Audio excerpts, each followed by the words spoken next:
प्रभु यीशु मसीह के नाम में सभी को जय मसीह की। प्रिय भाई और बहनों, मैं महान परमेश्वर का धन्यवाद देती हूँ कि परमेश्वर ने ये सुंदर सा मौका मेरे जीवन में जोड़ा। उसी प्रकार से मैं अपने आत्मिक माता पिता का भी धन्यवाद देती हूँ।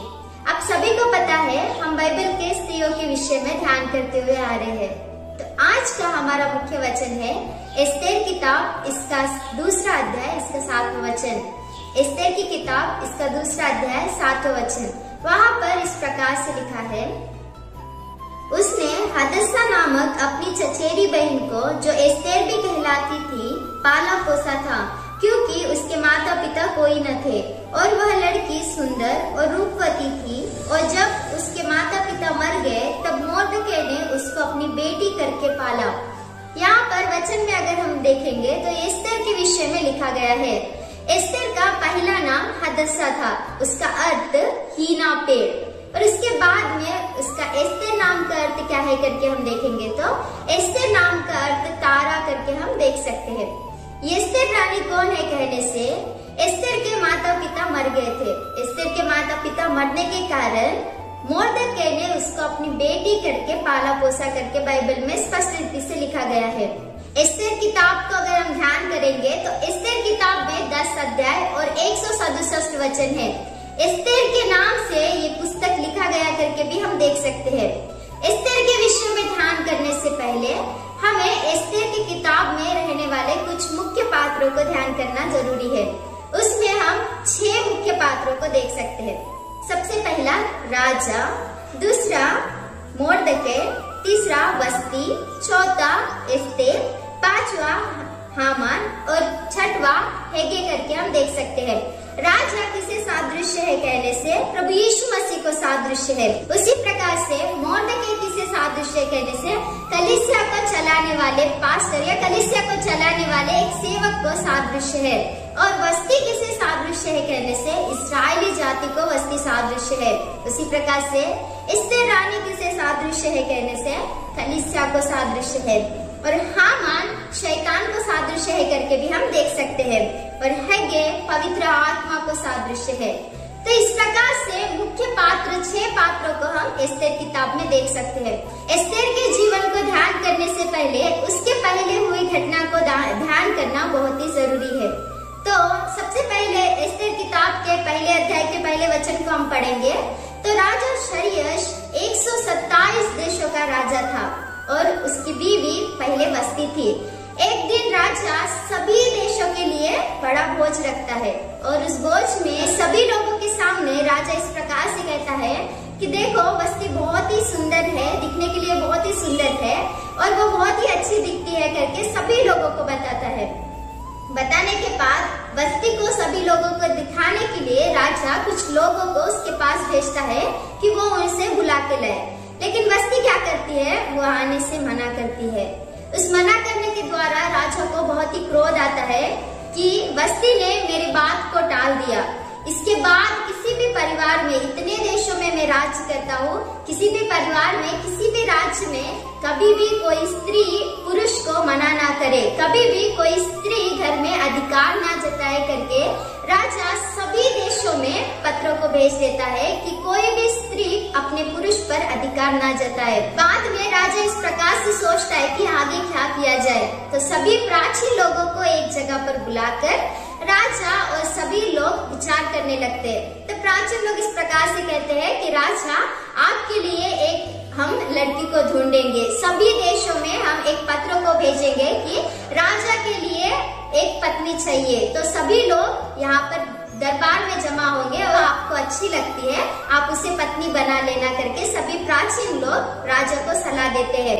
और उसी सलाह के अनुसार राजा सभी प्राचीन लोगों के द्वारा सभी राज्यों में वो पत्र को भेज देता है।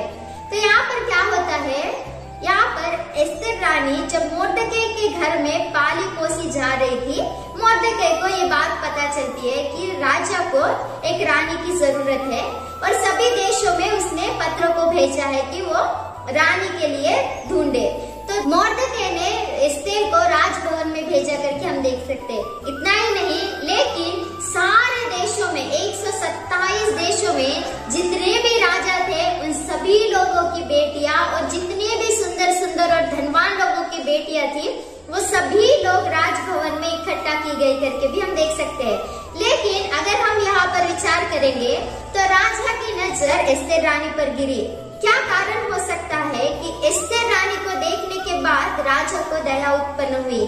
क्या कारण हो सकता है कि एस्तेर रानी को देखने के बाद राजा के मन में उसके प्रति प्रेम उत्पन्न हुआ? उतना ही नहीं, लेकिन राजा खुद जाकर उसके सिर के ऊपर राज मुकुट को रखा करके भी हम देख सकते हैं। तो क्या कारण हो सकता है इन सभी बातों का? सबसे पहले एस्तेर का नाम हदस्सा था। हदस्सा मतलब एक हीना का पेड़ जो भूमि पर उत्पन्न होता है और भूमि से बढ़ता है। लेकिन एस्तेर नाम का अर्थ क्या है कहने से तारा। तारा कहाँ पर रहता है? मतलब तारा आकाश में रहता है।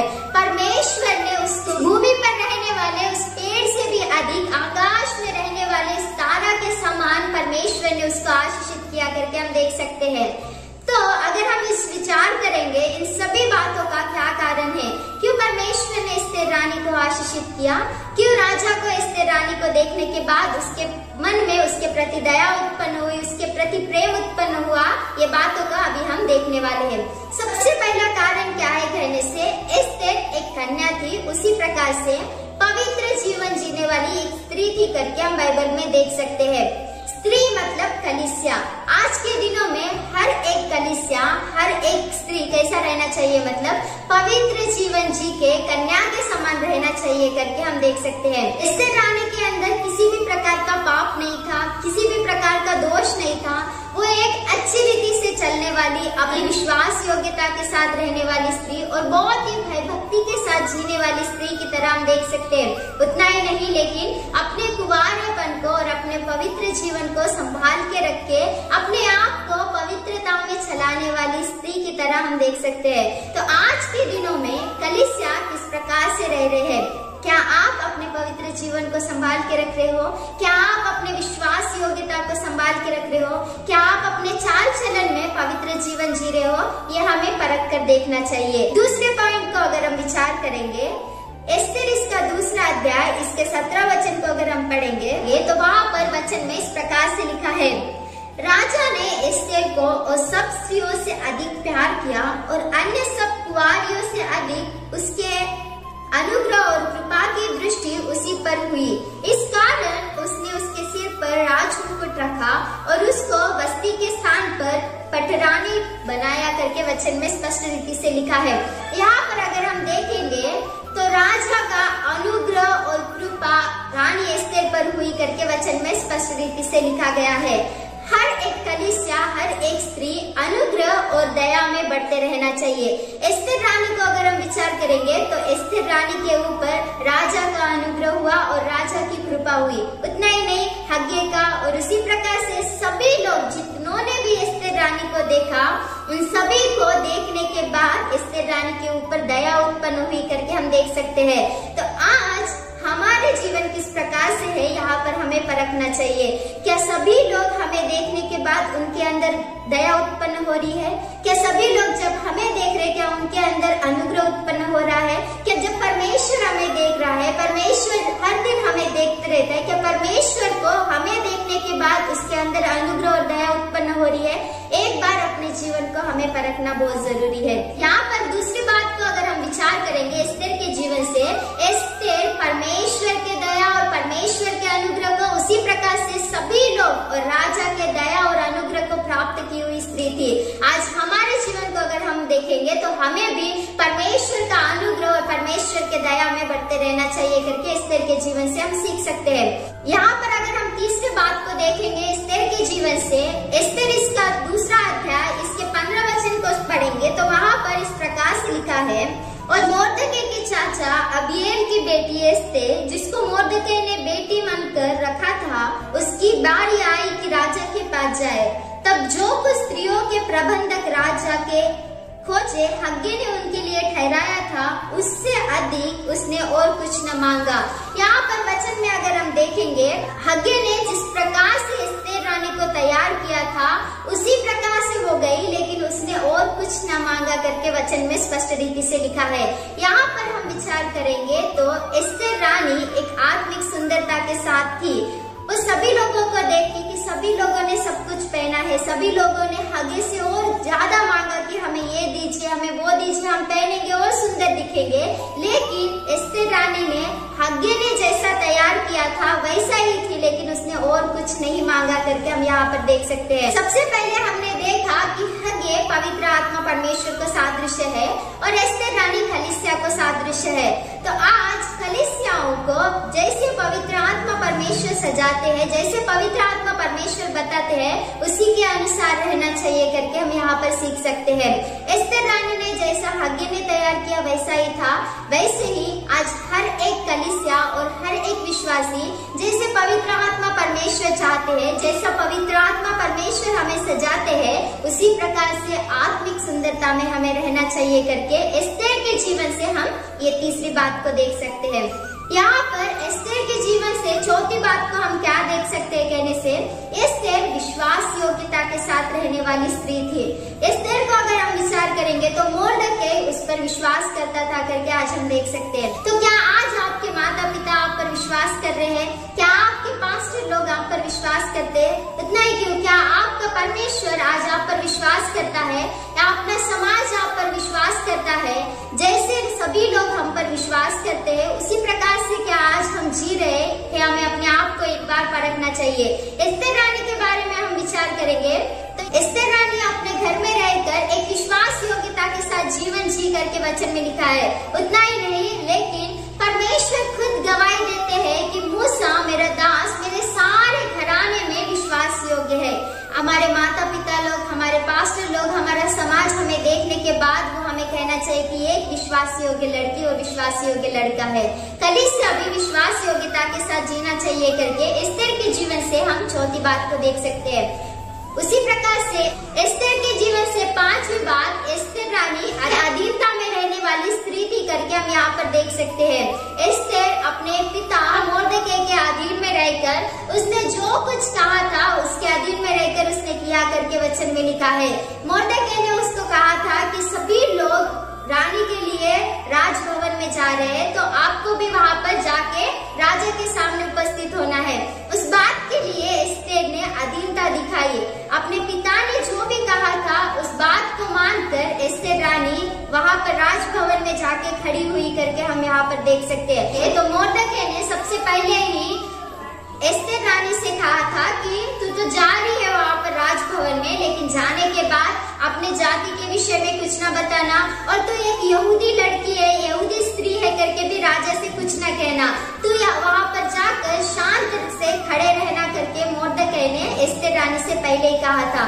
जिस प्रकार से मोर्दकै ने कहा उन बातों को अधीनता दिखाकर जब रानी वहां पर खड़ी हुई उसने एक भी बात नहीं कही थी कि वो यहूदी है, वो उसका बैकग्राउंड ये है, वो वहां से है, कभी उसने अपना मुंह नहीं खोला करके हम देख सकते हैं। उतना ही नहीं, अपने घर में अपने माता पिता के अधीन में रहकर और वहां पर राजभवन में राजा के अधीन में थी करके हम एस्तेर के जीवन से देख सकते हैं। तो आज कलीसिया होने के नाते क्या हम अपने परमेश्वर के अधीन में हैं? जब भी परमेश्वर हमें कुछ बताते हैं क्या हम उस वचन के अधीन में होकर उस वचन के अनुसार जीवन जी रहे हैं? एक जवान लड़का और एक जवान लड़की क्या माता पिता के अधीन में है? क्या अपने सेवक लोगों के अधीन में है? ये हमें एक बार परखना बहुत जरूरी है। एस्तेर रानी को अगर हम देखेंगे तो एस्तेर रानी अपने घर में पिता के अधीन में थी और राजभवन में राजा के अधीन में थी करके वचन में लिखा है। उसी प्रकार से एस्तेर रानी के जीवन से छठवीं बात को अगर हम देखेंगे, एस्तेर की किताब इसका 4था अध्याय इसके 16 और 17 वचन को अगर हम पढ़ेंगे तो एस्तेर के अंदर प्रार्थना करने का जीवन था करके हम देख सकते हैं। हामान के द्वारा जो राजा ने एक संदेश को सारी दुनिया में भेजा था कि सभी यहूदी लोगों को मार डाला जाए। हामान को अगर हम विचार करेंगे, सबसे पहले मैंने कहा था कि हामान शैतान को सादृश्य है। शैतान की इच्छा थी, हामान की ये इच्छा थी कि सभी लोग मार डाला जाए और मोर्दकै भी एक खंबे में लटका कर मार डाला जाए। लेकिन अगर हम यहाँ पर विचार करेंगे, एस्तेर रानी कलीसिया को सादृश्य है। जब सताव कलीसिया में आया, जब यहूदी लोगों के ऊपर शैतान के द्वारा सताव आया, तब एस्तेर रानी ने क्या किया कहने से सभी लोगों को प्रार्थना करने के लिए बताया। उतना ही नहीं, लेकिन एस्तेर रानी खुद और मोर्दकै सभी लोग 3 दिन 3 रात उपवास रहकर कुछ ना खाते हुए उन्होंने प्रार्थना किया करके वचन में स्पष्ट रीति से लिखा है। तो अगर हम विचार करेंगे एस्तेर रानी के प्रार्थना के उठाकर मारने के लिए हामान ने, शैतान ने विचार किया था, उसी खंभे के ऊपर शैतान खुद लटक कर मर गया करके वचन में लिखा है। आज हम कलीसिया के बारे में विचार करेंगे तो आज भी बहुत सारे सताव कलीसिया के ऊपर आ रहे हैं। जब भी सताव कलीसिया के ऊपर आता है तो कलीसिया क्या कर रहा है? क्या कलीसिया घुटने में रहकर उपवास के साथ प्रार्थना कर रहा है? अगर हम एस्तेर के जीवन में विचार करेंगे, जब कलीसिया के ऊपर सताव आया था, जब कलीसिया को मार डालने के लिए हामान ने जो षड्यंत्र रचा था, तब एस्तेर रानी ने उपवास के साथ प्रार्थना किया। आज जब भी हमारे कलीसिया में, हमारे जीवन में सताव आते हैं, तब हमें प्रार्थना करना चाहिए करके हम एस्तेर के जीवन से सीख सकते हैं। एस्तेर की प्रार्थना के द्वारा राजा ने जो संदेश सभी लोगों को भेजा था कि यहूदी लोगों को मार डाला जाए, उस संदेश को राजा ने पलट डाला करके भी हम यहाँ पर देख सकते हैं। तो एस्तेर के जीवन से यहाँ पर छठी बात को हम क्या सीख सकते हैं कहने से, एस्तेर के अंदर प्रार्थना करने का स्वभाव था और प्रार्थना जीवन था करके हम देख सकते हैं। आज हर कलीसिया के अंदर, हर जवान लड़के और लड़की के अंदर प्रार्थना करने का स्वभाव रहना चाहिए करके हम एस्तेर के जीवन से सीख सकते हैं। और सातवीं और अंतिम बात एस्तेर के जीवन से हम क्या सीख सकते हैं कहने से, एस्तेर इसका 8वां अध्याय इसके 16 वचन को अगर हम पढ़ेंगे तो एस्तेर के द्वारा अनेक लोग परमेश्वर के ऊपर विश्वास किए करके हम देख सकते हैं। एस्तेर के द्वारा अनेक लोग परमेश्वर पर भरोसा किया करके हम देख सकते हैं। आज अगर हमारे जीवन को अगर हम विचार करेंगे तो हमारे द्वारा अनेक लोग आशीषित होना चाहिए, हमारे द्वारा हमारा समाज आशीषित होना चाहिए, हमारे द्वारा हमारी कलीसिया आशीषित होनी चाहिए, हमारे द्वारा हमारा परिवार आशीषित होना चाहिए। जिस प्रकार से एस्तेर के द्वारा सभी यहूदी लोग आशीषित हुए, उसी प्रकार से हमारे द्वारा हमारा समाज, हमारा परिवार और हमारी कलीसिया आशीषित होनी चाहिए करके एस्तेर के जीवन से ये 7वीं बात को हम देख सकते हैं। तो एस्तेर के जीवन से हमने 7 बातों को देखा कि एस्तेर का जीवन किस प्रकार से था। ये 7 बातों के द्वारा ही जब राजा ने एस्तेर रानी को देखा तो उसके अंदर दया उत्पन्न हुई। जब राजा ने एस्तेर रानी को देखा तो उसके प्रति उसको प्रेम उत्पन्न हुआ करके हम यहाँ पर देख सकते हैं।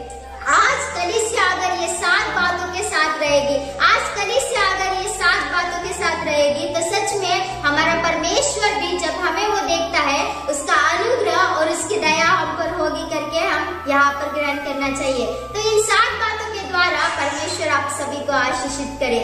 आमीन। Praise Lord.